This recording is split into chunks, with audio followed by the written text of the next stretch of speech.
Le vrai problème en agriculture, c'est pas l'eau, c'est pas l'irrigation. Le vrai problème, c'est pas le substrat, c'est pas le travail du sol. Le vrai problème, c'est pas les engrais, c'est pas tout ça, c'est pas les tracteurs. Le vrai problème, c'est les mauvaises herbes. Pourquoi? Parce que si t'es un excellent agriculteur, si t'es un excellent jardinier, eh ben tes mauvaises herbes, elles vont être plus grandes, elles vont profiter de tous les efforts que tu vas faire. Et du coup, la question, c'est comment on détruit les mauvaises herbes. Et les annuels, j'ai trouvé la solution, c'est bon, c'est réglé. Mais les vivaces, comment on fait? C'est ce qu'on va voir maintenant.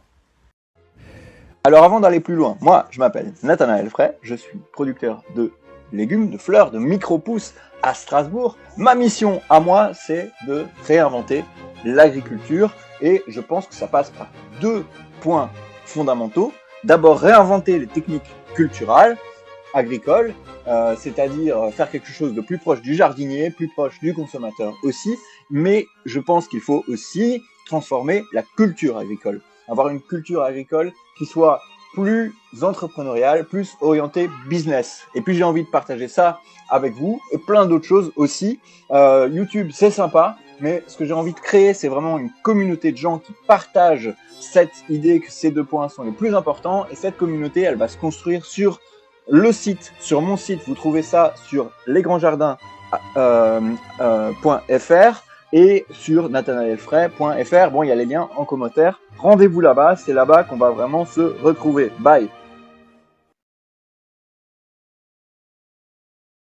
Le dernier problème à résoudre, c'est le problème des mauvaises herbes vivaces.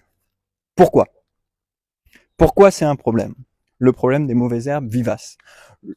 Pour moi, les mauvaises herbes, le problème des mauvaises herbes en agriculture, en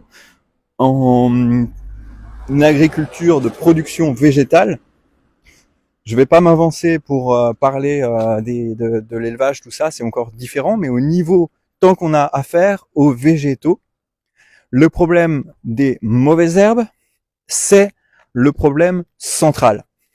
Pourquoi? Parce que tous les autres problèmes sont des problèmes où il y a des moyens de les résoudre qui demandent peut-être de l'énergie, des gros efforts, des grosses dépenses énergétiques, économiques, mais ce sont des problèmes qui pour prendre l'expression de Nassim Nicholas Taleb, ce sont des problèmes qui ne sont pas antifragiles. Ce sont des problèmes qui sont robustes, peut-être, parfois très difficiles à résoudre, mais la particularité du problème des mauvaises herbes, c'est que y a cette antifragilité, cette résilience dans ce problème. Pourquoi? En tant que producteur de végétaux, notre but, c'est de créer le meilleur environnement, les meilleures conditions pour des végétaux. Leur donner de l'eau, de la sécurité, leur donner des nutriments, de quoi manger, de quoi boire, de quoi se protéger. C'est de leur donner de la place aussi, en les espaçant correctement, pour qu'ils se développent avec la plus grande santé, la plus grande énergie possible et imaginable. C'est ça notre travail quand on est agriculteur. Et les plantes, et les mauvaises herbes, c'est un scoop, les mauvaises herbes sont des plantes. Il n'y a pas vraiment de différence de nature entre la carotte que vous essayez de faire pousser et la carotte sauvage ou le chénopodiacée ou le chénopode blanc, ou la prêle ou voilà, une mauvaise herbe quelconque. Il n'y a pas de différence de nature, ce sont toutes des plantes, et même s'il y a des petites différences et des petites subtilités, en gros, ils vont tous bénéficier de ce meilleur environnement. Du coup, si vous créez le jardin parfait pour faire pousser des carottes, vous allez aussi créer le jardin parfait pour faire pousser des chénopodes blancs. C'est comme ça, ou telle autre mauvaise herbe. Et non seulement ça va être le bon endroit, ça va être les bonnes conditions pour ces plantes, mais en plus de ça, elles ont des avantages.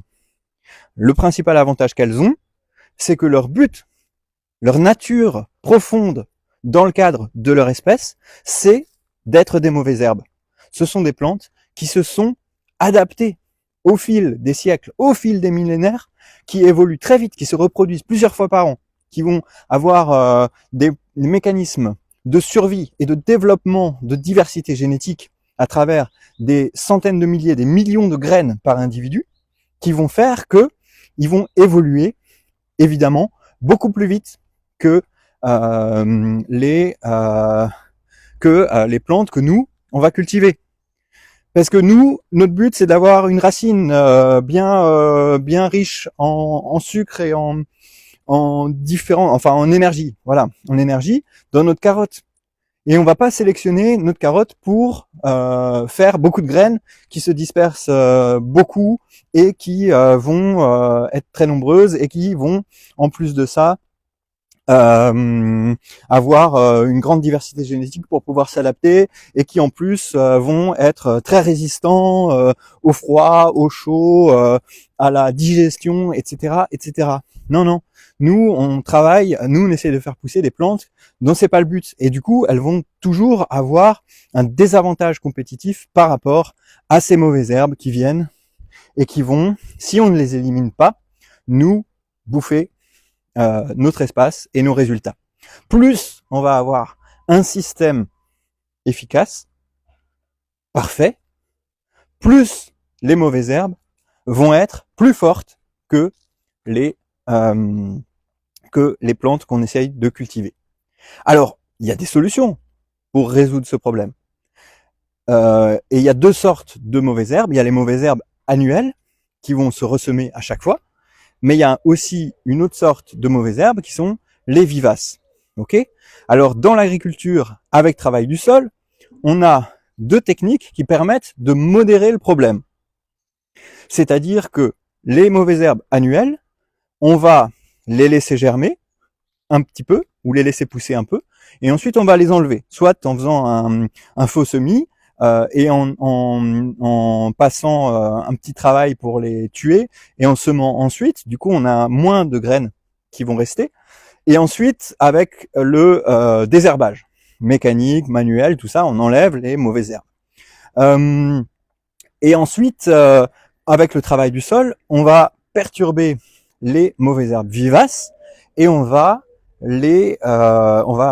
faire un travail du sol qui va casser les racines et les tiges des vivaces, et du coup, elles vont être problématiques peut-être, on n'arrivera peut-être pas à les éliminer complètement, mais au moins, on pourra un petit peu résoudre ce problème et le rendre à peu près supportable. Je dis à peu près, en fait, je pense que c'est vraiment un gros problème, les mauvaises herbes dans l'agriculture avec travail du sol. Le principal problème aussi pour les mêmes raisons, parce qu'elles sont là, qu'elles se développent et surtout qu'elles évoluent. Que c'est dans leur nature de s'adapter aux pratiques agricoles du jardinier, de l'agriculteur. C'est-à-dire que faut pas s'imaginer que c'est fini le processus évolutif. Les mauvaises herbes, elles continuent à se développer et à s'adapter, enfin à se sélectionner, à s'auto-sélectionner pour s'immiscer précisément dans les pratiques et dans les faiblesses des jardiniers. Vous voyez ce que je veux dire ? Un jardinier qui va laisser monter en graines un tout petit peu de juste imaginons que on est un jardinier qui travaille le sol ou même qui travaille pas le sol, mais qui va être extrêmement minutieux dans le désherbage de ses plantes, de son jardin. Et du coup, il en reste aucune. Il en reste zéro. Il n'y a plus aucune mauvaise herbe. Oh, en fait, il en reste une seule. Sur ces 50 hectares, le mec est un monstre, un génie. Il est capable d'ôter toutes les mauvaises herbes, sauf une. Eh bien, peut-être qu'il va avoir un peu de chance, et peut-être que cette mauvaise herbe va être juste une mauvaise herbe quelconque qu'il n'avait pas vue, mais il y a de fortes chances que cette mauvaise herbe qu'il n'a pas vue soit particulièrement vicieuse, qu'elle soit peut-être capable, qu'elle ressemble plus que ses congénères à une plante cultivée, ou qu'elle ait fait des graines et qu'elle ait pu les disperser suffisamment tôt pour qu'il n'ait juste pas eu le temps de venir et de l'éliminer à temps. Et cette plante qui va du coup être adaptée contre les pratiques, la personnalité, les choix, les goûts, les capacités de cet agriculteur, elle va se reproduire.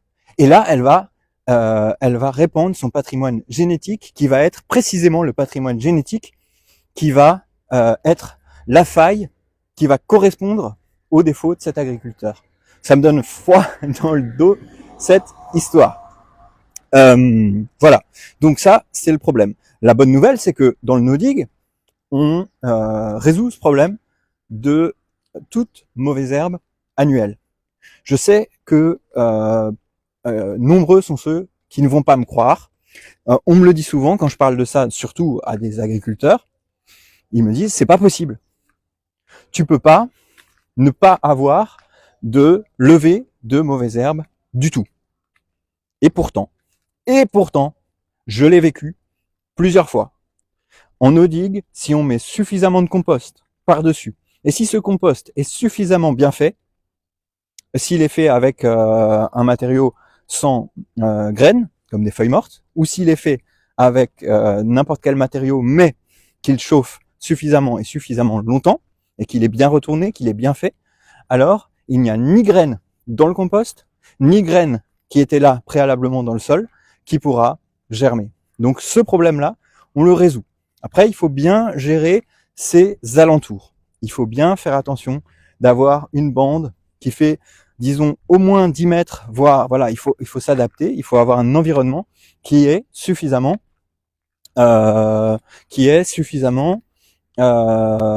propre, on va dire, pour ne pas envoyer des nouvelles graines sur le jardin. Et bon, après, on peut relativiser un petit peu cette question parce que si on a un bon système qui permet de transporter du compost sans que ce soit trop horrible à faire, on peut mettre plus de compost tous les ans sur le jardin. Et à partir du moment où on met, je pense, 5-6 cm, si c'est bien uniforme, même s'il y a des graines qui se sont ressemées en dessous, on devrait pouvoir éviter la germination de ces graines. Et puis s'il faut mettre 10 cm, si on a une bonne méthode, après tout, pourquoi pas mettre 10, 12, 13, 14, 20 cm tous les ans. Il n'y a pas vraiment de raison que je vois, en tout cas pour l'instant. Voilà. Mais du coup, ce problème des annuels dans le jardin de no-dig, il est absolument résolu.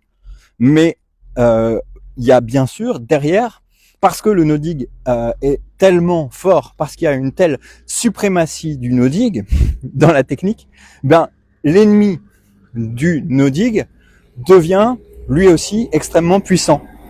Et cet ennemi, actuellement, le plus gros problème que j'ai eu dans des jardins no-dig, c'est les vivaces.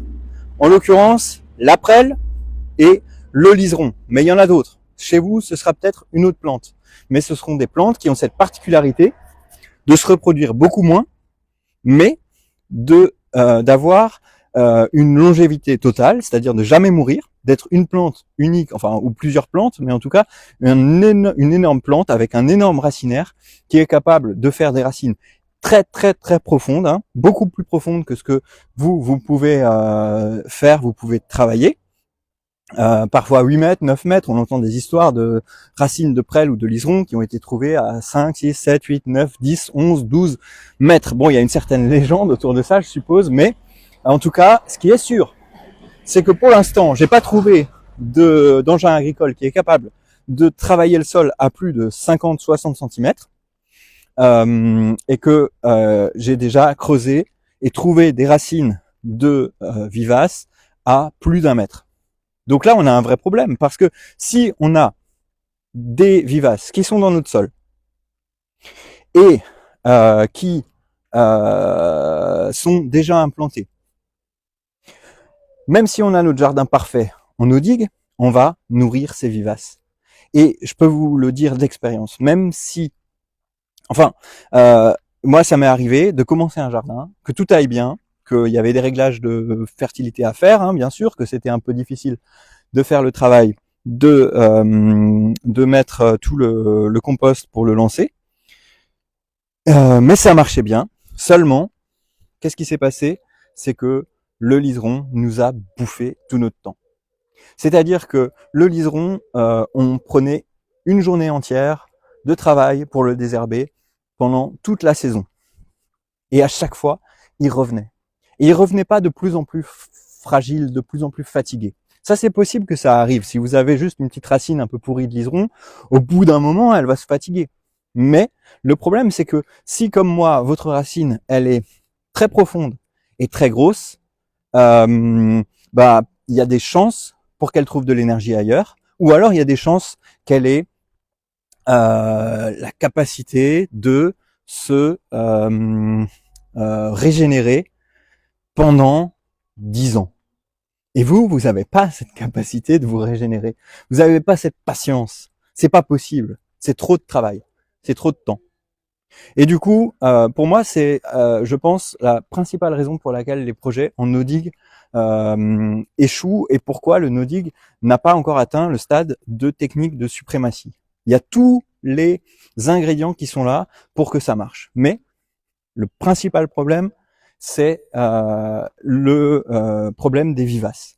Et quand on voit un projet en no-dig qui fonctionne, à mon avis, c'est que ce projet a eu de la chance et n'a pas eu de problème de vivaces au démarrage. C'est possible. Vous pouvez arriver sur un terrain où vous n'avez pas de vivaces du tout. Et il y a une bande enherbée autour de votre jardin. Il y a un, je sais pas, voilà, peut-être c'est un jardin qui a été fait de toutes pièces sur un parking, ou alors, enfin voilà, c'est possible en plein milieu d'un champ ou dans un endroit qu'il y en ait juste pas. C'est sans doute très rare, mais c'est possible. Ou alors, il y en a qui sont assez faibles. Et alors, voilà, vous faites un petit, vous tous les 2 ans, vous passez un outil de travail du sol superficiel ou alors très profond, et puis vous le fragilisez, ou bien juste vous passez vous le faites à la main, comme j'ai essayé de le faire, et puis comme je disais, voilà, c'est possible qu'il soit suffisamment faible pour que vous puissiez le fatiguer, et au bout d'un moment, la racine, elle va dépenser toute son énergie, elle va en récolter moins dans ses racines. Du coup, elle va être déficitaire, elle va être de moins en moins forte, elle va avoir de moins en moins d'énergie. Au bout d'un moment, elle va encore devoir essayer de lancer des feuilles pour capter de l'énergie du soleil à travers la photosynthèse, mais à un moment, elle va être fatiguée, elle va devoir dépenser beaucoup d'énergie pour faire une espèce de chant du cygne. On dit ça, un chant du cygne, je sais plus. Enfin, vous voyez, un dernier soubresaut, elle va se dire, il faut que j'y aille. Mais du coup, elle pourra plus se défendre elle-même, elle sera en mauvaise santé, elle va se faire attaquer par un parasite, puis elle va disparaître et mourir. Et là, vous aurez gagné parce que vous aurez votre jardin sans vivaces. Seulement, vous savez pas. Vous pouvez pas savoir. On n'a pas moyen de savoir aujourd'hui, enfin, je veux dire, on peut creuser. On peut creuser, mais si vous pouvez pas creuser, il faudrait creuser partout pour vérifier partout, pour savoir quelle est la profondeur de votre vivace. En plus de ça, il est tout à fait possible que ce soit une partie de la plante et que vous ayez d'autres tiges de cette plante qui collectent de l'énergie et qui les envoient sous votre jardin. Et donc, cette batterie de la vivace peut se régénérer sans cesse. Voilà. Bon, alors, qu'est-ce qu'on fait? Moi, je vois 2 solutions. Déjà, il faut intégrer le passage d'un sous-solage, d'une sous-soleuse, donc une grosse machine. Ça, c'est si vous pouvez le faire, hein, c'est comme pour le transport du compost. Faire venir un gros tracteur au moins une fois par an, disons, je dirais euh, une fois à l'automne, ça c'est sûr. Et après, il faut couvrir pour pas que pendant l'hiver les vivaces puissent faire des feuilles, parce que sinon, même s'ils ont des toutes petites feuilles, bah, pendant tout l'hiver, ils vont capter de l'énergie. Je vais encore faire un petit retour en arrière là, parce que j'ai parlé de ces situations où on peut pas vraiment savoir quel est l'état des vivaces avant de lancer son jardin. Et je pense que c'est la principale raison pour laquelle il n'y a pas cette suprématie du no-dig actuellement, c'est que tout fonctionne, mais juste on peut pas savoir. Et ça fonctionne tellement bien que comme on sait pas, on va se lancer. Il y a des gens comme moi qui vont être convaincus par l'idée, qui vont expérimenter, qui vont trouver que ça marche, qui vont trouver que c'est génial, qui vont être trop contents. Du coup, une fois ça passe, une fois ça passe pas, et on sait pas. Et pour l'instant, jusqu'à présent, moi j'ai pas trouvé d'autres solutions que celle que j'expérimente, celle sur laquelle j'expérimente actuellement pour résoudre ce problème. J'y suis, je cherche, et vu ce que j'ai vu chez des agriculteurs dans des engins agricoles qui existent, et vu ce que j'ai vu les engins agricoles faire dans un jardin no-dig, je pense qu'il est possible de créer l'outil que voici, une lame qui va couper toutes les racines dans le sol, sous le sol, une lame tractée par un câble qui va être du coup un système plus ou moins automatique, mais qui va permettre de faire ça, non pas quand les cultures sont parties, disons en automne, si on passe à une sous-souleuse, eh bien on la passera à un moment de pause du jardin, et on la passera partout, et ensuite on remettra du compost pour recommencer. Mais cet outil que je suis en train de concevoir actuellement, que j'appelle le Cutter One, Cutter pour le nom et One pour la version, ce C1, il va permettre de faire passer un outil pendant les cultures. Alors peut-être qu'on va couper quelques pointes de racines, mais c'est pas très grave. Ça va aller. C'est comme tailler un arbre, ça va pas le tuer de lui couper le bout des racines. Peut-être que ça va même le stimuler. Et on pourra le passer. Je ne sais pas encore si on va réussir à le passer à 50 cm, bien que je ne vois pas vraiment de raison pour que ce soit impossible.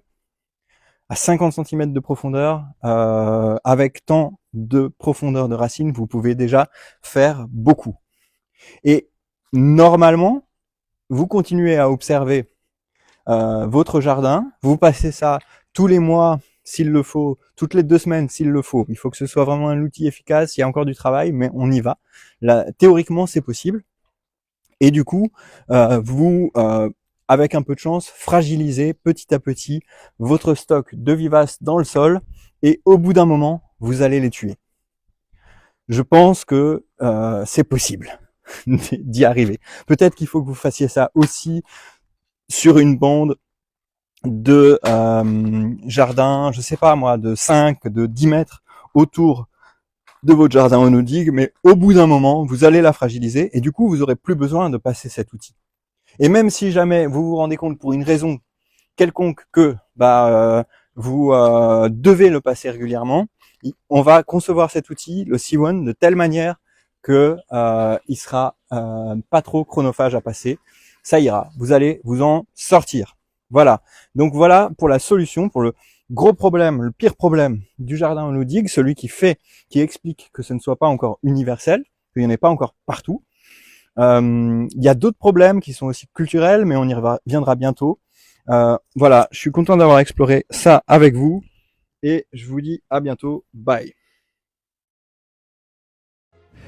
Alors avant d'aller plus loin, moi je m'appelle Nathanaël Frey, je suis producteur de légumes, de fleurs, de micro-pousses à Strasbourg. Ma mission à moi, c'est de réinventer l'agriculture, et je pense que ça passe par 2 points fondamentaux. D'abord, réinventer les techniques culturales, agricoles, c'est-à-dire faire quelque chose de plus proche du jardinier, plus proche du consommateur aussi, mais je pense qu'il faut aussi transformer la culture agricole. Avoir une culture agricole qui soit plus entrepreneurial, plus orienté business. Et puis j'ai envie de partager ça avec vous et plein d'autres choses aussi. YouTube, c'est sympa, mais ce que j'ai envie de créer, c'est vraiment une communauté de gens qui partagent cette idée que ces 2 points sont les plus importants. Et cette communauté, elle va se construire sur le site, sur mon site. Vous trouvez ça sur lesgrandsjardins.fr et sur nathanaelfray.fr. Bon, il y a les liens en commentaire. Rendez-vous là-bas, c'est là-bas qu'on va vraiment se retrouver. Bye!